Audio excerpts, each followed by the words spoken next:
Good morning, class. Good morning, teachers. Nice to meet you. Okay, take your seat. Thank you, sir. To our school head, Mr. Antonio A. Gaviria, to my fellow members who will act as a educator for this debate. Before we begin with all our undertakings today, let us all first seek the guidance of our Father Almighty to bless us or grant us the success for this endeavor. This time, may I call on Miss Selby to lead us in a prayer. Pray that you will guide us with this activity and may your name be glorified. Amen. We're going to study relevant topic and dig deeper into our subject, knowing that it will give us a chance to process the timely issues and give us a chance, especially in Philippine context. This would be of great help, especially to our students, in making concepts, generalizations, and principles to enable us to face different situations in our life. Before we formally begin the battle of the wits, allow me first to present the debate participants. First, from the affirmative side, the first speaker is Ms. Haniven Leon. Second speaker from the affirmative side is Christian Dave Albero. Third speaker from affirmative side, Ms. Ellen Faye Arado. Fourth speaker from the affirmative side is Janessa Bustillo. The fifth speaker, Nimar Alboro. And the last speaker from the affirmative side is Genevieve Minyosa. Now, from the negative side, their first speaker is Jessamine Olino. Second speaker, Mariel Banday. Third speaker, Jerome Broncano. Fourth speaker, Christian Iman.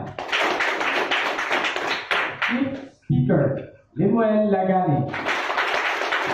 And the last speaker for the negative side, Marinel Cumano. Thank you, participants. You will now take your seat. At this point, allow me also to present our board of judges. First judge, she is our mathematics teacher, the math club coordinator, teacher 1, step 4, teacher Dorabel Arancana Faldonia. Second judge is the senior high school teacher, teacher 2, and designated as prefect of discipline, Rapista. Judge, the senior high school teacher, the teacher 2, Miss Selby Soldevilla. Then the criteria for this debate were already given to the participants, but we have our audience here, so allow me to reiterate the set rubrics. The criteria for judging are divided into two categories. Those are individual scoring and group scoring.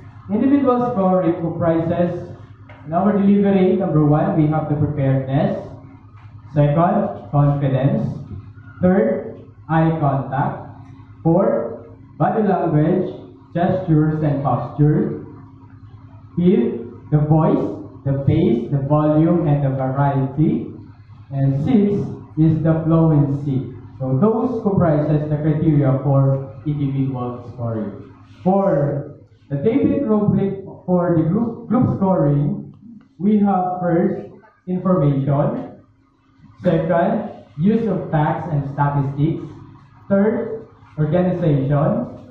Fourth, presentation style. Fifth, the rebuttal. And sixth, respect for other teams. So to the affirmative and negative side, do your best and good luck. This time, let us proceed to resolve our issue. Our issue is, should we allow foreign investments in our country?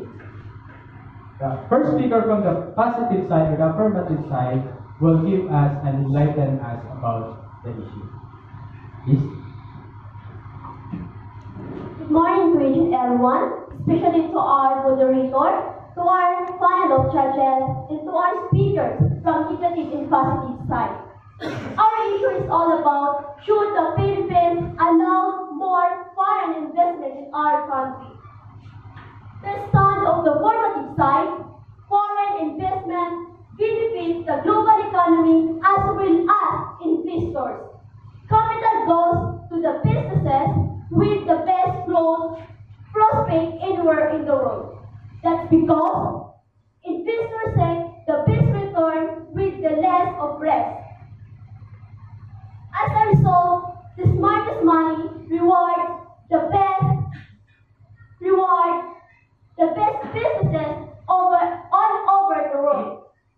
Their goods and services go to market faster than without unrestricted FDI. Businesses countries receive best practices, management, accounting, or legal guidance from their investors. FDI rewards the best businesses in any country. It reduces influence the local governments over them. Countries see their standard living rights and benefit from the investment it can pay the higher tax.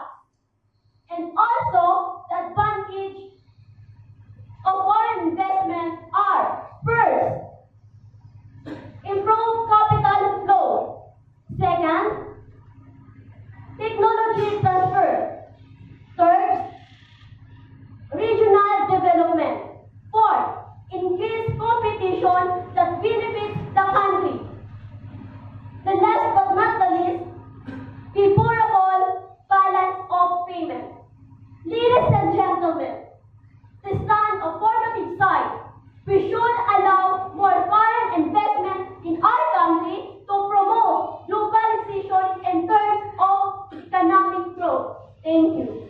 There you have it, ladies and gentlemen. The first speaker from the affirmative side, he or she claims that if foreign investment will be added in the Philippines, this will benefit our country, not only our country but also our global economy. So in terms of goods and services, for example, we say we adapt the best practices, then the standard of living of our country will rise, then the capital flow, then we have also the benefits of the regional development, and lastly, we improve our competition when it comes to our market.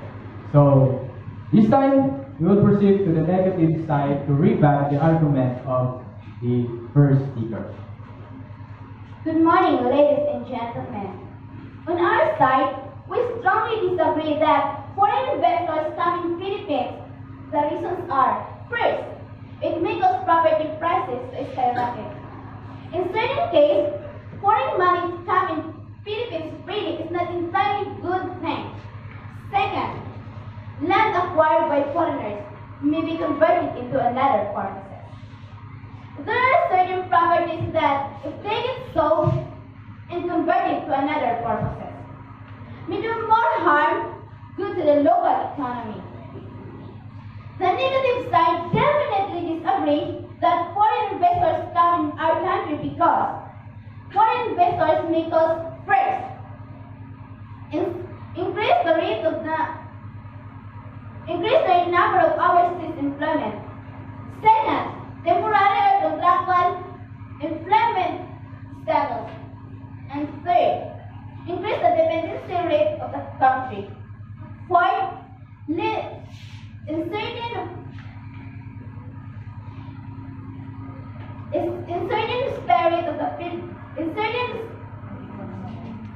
the spirit of Filipino product.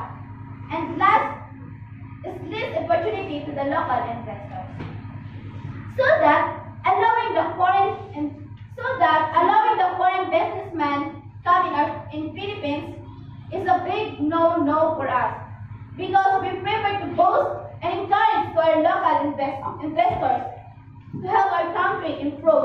its economy. Our dependency on foreign investors should end right now and let our local investors or businessmen to soar high without the threat and competition among the alien traders. That's all. Thank you. Thank you, speaker, from the negative side. So, the negative side claims that if we are going to allow more investments, foreign investments in our country, number one, it will affect the price because their products and services will be costly according to them. And this will increase the overseas employment, the temporary and the contractual employment, and lastly, the less opportunity to local investors. So local investors will be discriminated or totally perished if we're going to allow more foreign investors in our country. So Riban, let us hear the speaker from the affirmative side. Ladies and gentlemen, good morning. Mr. Speaker, I am not agree with your idea because foreign direct investment creates new jobs. As investors, build new companies in the target country, create new opportunities. This leads to an income and more buying power to the people, which in turn leads to an economic growth. Another big advantage of direct investment is the increase of the target country's income with wages. The national income normally increases.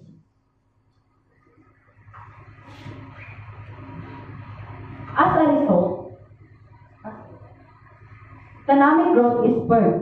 Take note that larger corporations would usually offer higher salary levels than what you would usually find the target country, which can lead to increment in income.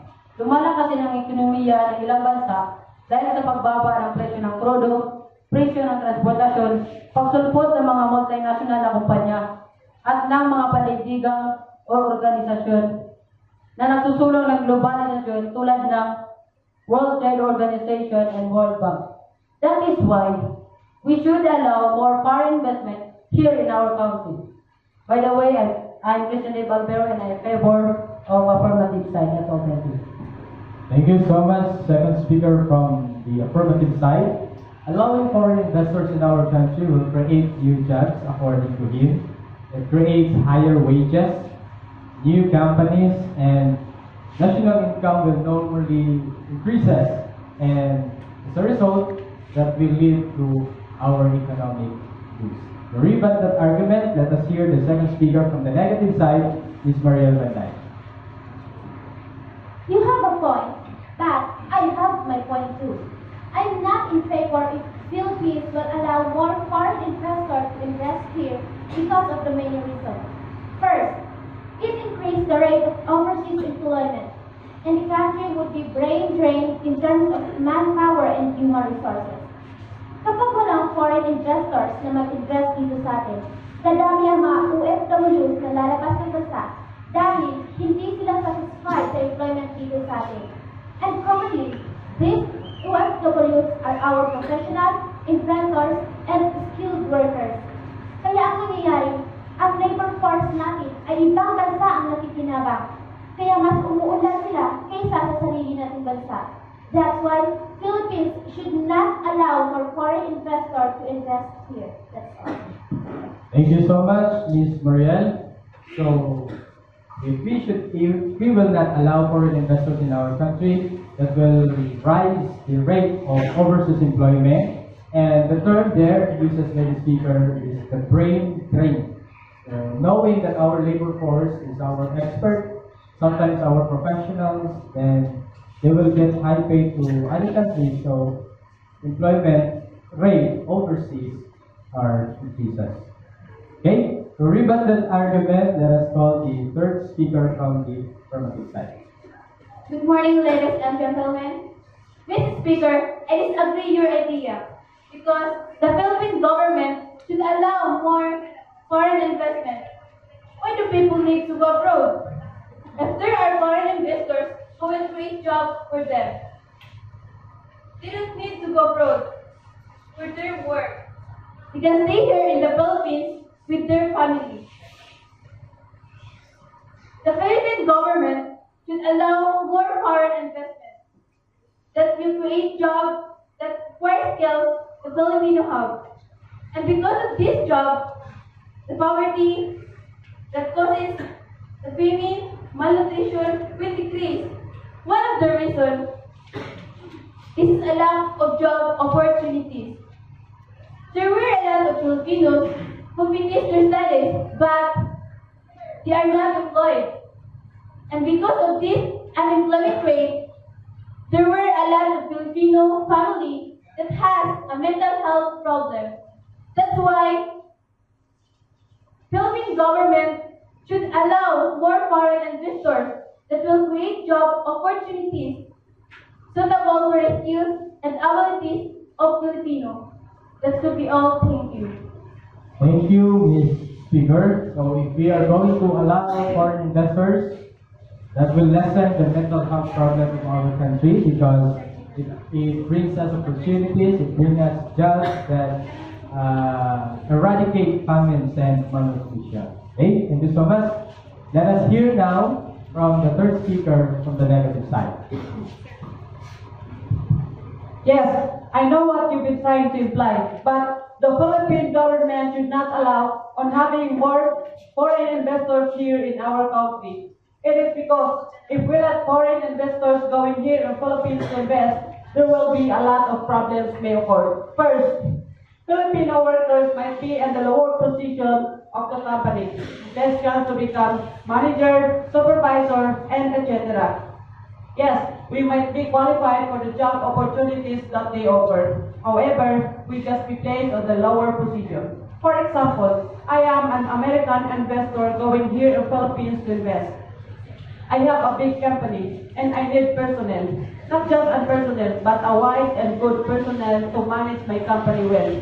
And who you think that personnel that I be going to choose? Of course, I do prefer my friends or my family from America because I know them well compared to you. I know their ability, their capacity in terms of business and company environment. Meaning, Filipino workers might be on the lower position of the company.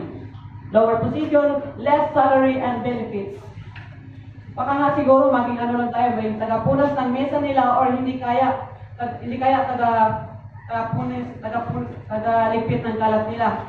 And can I ask you a question? What do you think the purpose of K-12 curriculum? Okay, let me remind you again. The K-12 curriculum aims to make every learner globally competitive, not just only for the four corners of their classroom, but also for their future careers. Paano pa tayo magiging globally competitive kung sa sarili nating bayan naaapakan na tayo, nalalamangan pa tayo? Where is the justice here? You also mentioned that foreign investors might bring solutions to lessen hunger and poverty. Notwithstanding, we can have that solution through other ways, not just having foreign investors here in our country. To cope, there are many solutions on how to solve a mathematical problem. And according to you, foreign investors might bring more job opportunities for Filipino people. But not all Filipino will be accommodated to have jobs because foreign investors set standard for those who will be qualified for the job. So what will be happen for those who will not qualify? Meaning they will still poor and the needy. Another reason why Philippines should not allow to have more foreign investors here in our country, it is because if we let them to go here in Philippines to invest, Philippine country will become an outlet of the substandard products of other countries because we are not 100 sure that their products are high quality because there are products that imported here in Philippines that are failure for the company standard. So that the Philippine government should strongly disagree to have more foreign investors here in Philippines. And that's all. Thank you. Thank you, third speaker from the negative side, pointing out and asserting the claims that if we are going to allow more foreign investors in our country, the Filipino workers will be held on a lower position, and meaning to say, less salary and less benefits according to our speaker. Okay? To rebut that strong disagreement, let us hear the next speaker from the affirmative side. Good morning, ladies and gentlemen. Good morning, ladies and gentlemen. Mr. Speaker, I disagree with your idea because there are many Filipinos are in higher position, just like a manager of the other company. So that the government should allow more foreign investments. That's why I am favor that more foreign investors invest here in the Philippines. For the reason that it will less crime rate just like robbery, kidnapping, etc. Dahil ang dahilan ng pagnanakaw ay kawalan ng trabaho upang matutusan ang kanilang pangangailangan. Kaya, kung may mga dayuhang negosyante na magtayo ng kanilang negosyo, maaaring madagdagan ang mga trabaho dito sa Pilipinas at maaaring mabawasan ang unemployment at underemployment.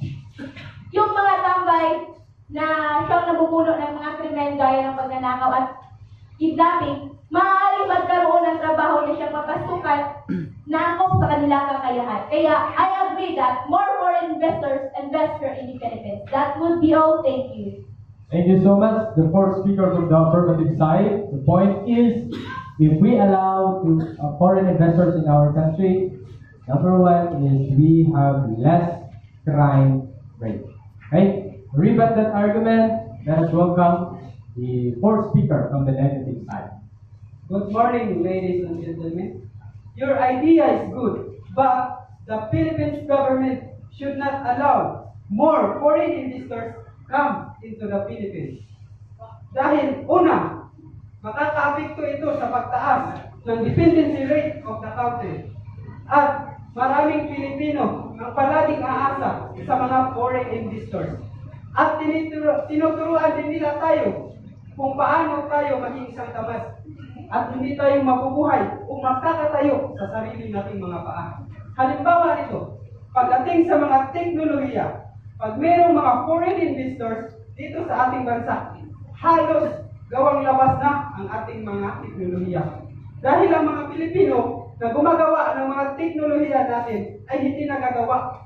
Dahil aasa na lang sila sa mga teknolohiya ng mga foreign investors na nandito sa ating bansa. That's why the Philippines government should not allow more foreign investors come into the Philippines. That's all.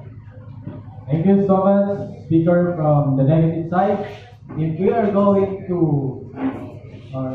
allow the foreign investments in our country, or if we are not going to allow, the dependency rate will be increases. For example, the technology transfer, we are now more on adopting the concepts, the ideas, for example, the technologies, and our expertise will not be developed because they are just given to us.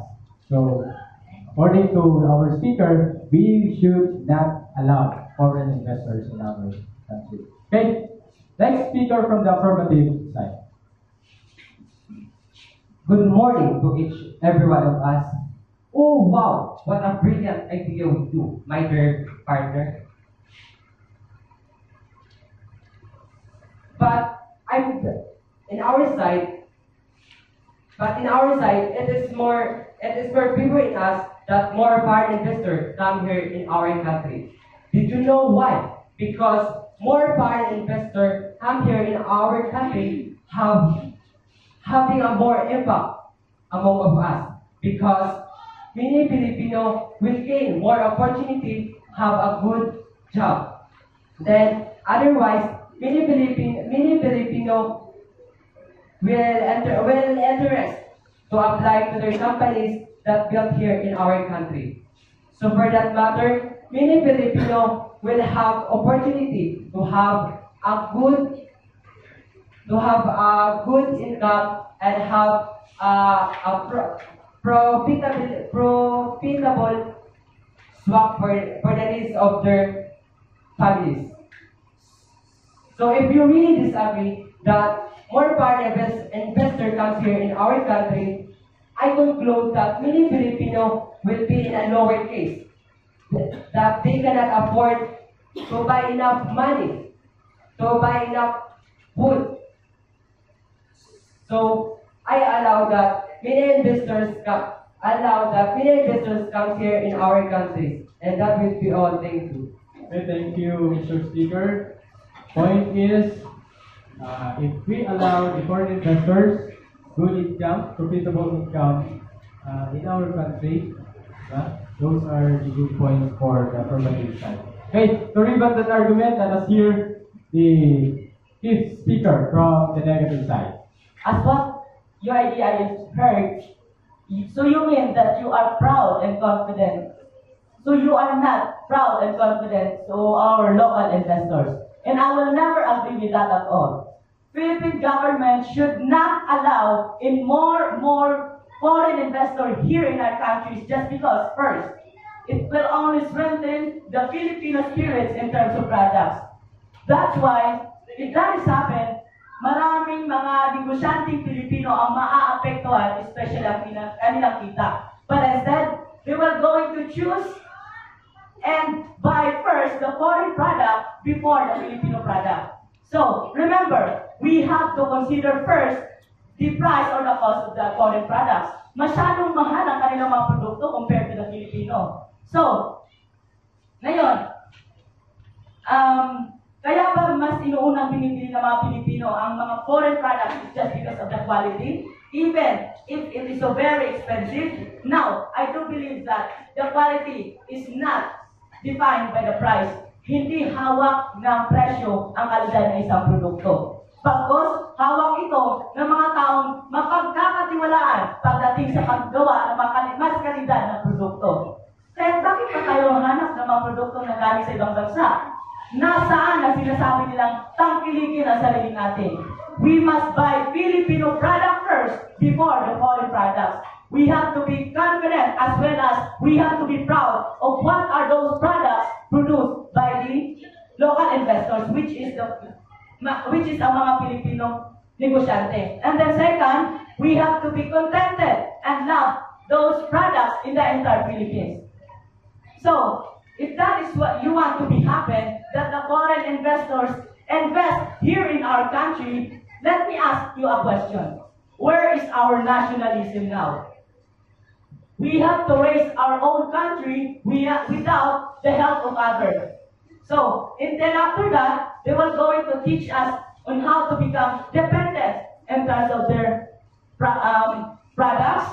Second is in terms of their facilities as well as their services. Then, to tell you frankly, they are not helping us. But lalong pinapalala lang nila ang sitwasyong kinakaharap ng ating mga Pilipino, which is ang kahirapan. Dahil makikihati pa ang mga foreign investors sa mga kikitain ng mga local investors. In result, mas yumayaman ang mga foreign investors kaysa sa mga local investors. So, ang resulta, mas nasa lugmok pa rin ang mga Pilipino sa kahirapan. So, with that, I will disagree that the foreign investor invest here in our country. That's all. Thank you. Thank you, Mr. Speaker. So, to assert and to reiterate the claims of the fifth speaker is we should not allow the foreign investment in our country in order for us to strengthen our nationalism. He buy Filipino product first, and he also claims that foreign products are costly. Okay? So to rebut that argument, let us hear the last speaker from the affirmative side. Good morning to all. Sorry, Mr. Speaker. I'm not agree with your idea that foreign investment compete with the local investors. Dahil kapag may competition, mas mababa ang halaga ng produkto. At mas matulungan pa tayo makapili ng makalidad na produkto. I agree that foreign investment is allowed because they can help to improve our country through transportation and communication using modern technology advancement. Dahil sa pamamagitan ng modernong teknolohiya, mas madali na ang ating trabaho. Tulad ng transportasyon, wala na tayong masasayang na oras, gastos at hassle. Dahil dito, at dahil din sa makabagong teknolohiya, mas madali na tayong makakuha ng trabaho dahil may online job na. At madali rin natin masuko ang mga krimen nangyari sa ating bansa dahil meron ng CCTV. That's why we allowed the foreign direct investment in the Philippines because they can raise crime, increase unemployment, it can improve the quality of product, employment and economic growth, it can minimize the poverty of farming, and they can improve the modern technology. Thus the main reason why we hope the foreign direct investment is allowed in the Philippines. That's all. Thank you. This time we will hear the last person on the negative side. Your idea is good and so very applicable. But the Philippine countries is not allowed that foreign investors enter this country because it is cause of less opportunity to the local investors. At magkakaroon ng mawala ng pagkakataon na makapag-invest ang mga negosyanteng Pilipino sa kanilang produkto. At magkakaroon pa ng competition between the local and the foreign investor. Isa pa, in case of technology. Hindi naman natin kailangan ng foreign technology para gamitin natin sa pang-araw-araw nating gawain para mapadali. Pagkat marami naman tayong Filipino technology na pwede natin gamitin. That's why we should not allow the foreign investor to enter the Filipino countries.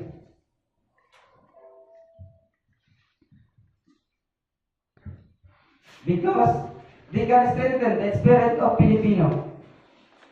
Increase dependency rate of the country. The Filipino workers might be in a lower position. Thus the more reason why we not allowed the foreign investors enter the Filipino country. That's all. Thank you. Hello. There you have it. May I call on our board of judges to further comments and feedbacks to our speakers. May I call on the first judge, Miss Norabel Valdonia.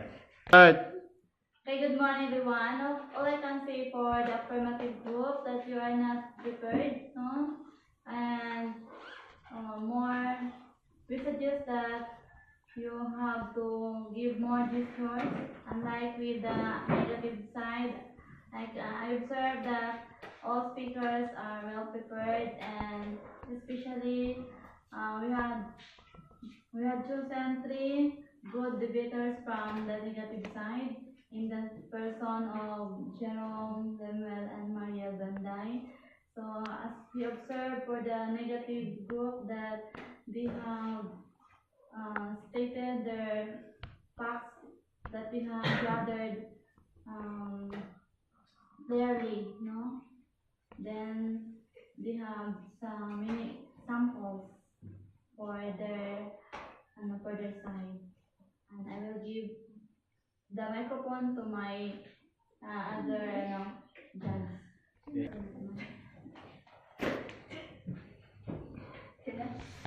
Okay, good morning everyone. So for the affirmative side, as what Ma'am Norabel said, you're not well prepared, and then some of you are not yet fluent in English, speaking the words. And then for mostly of our best speakers are from the negative side. And from the negative side, they stated well their rebuttal. That's all. Thank you.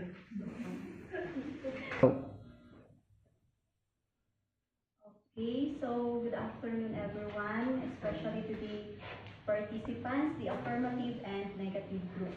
So, in affirmative, so Maybe samahin din ako sa sinabi nila na you are not prepared. or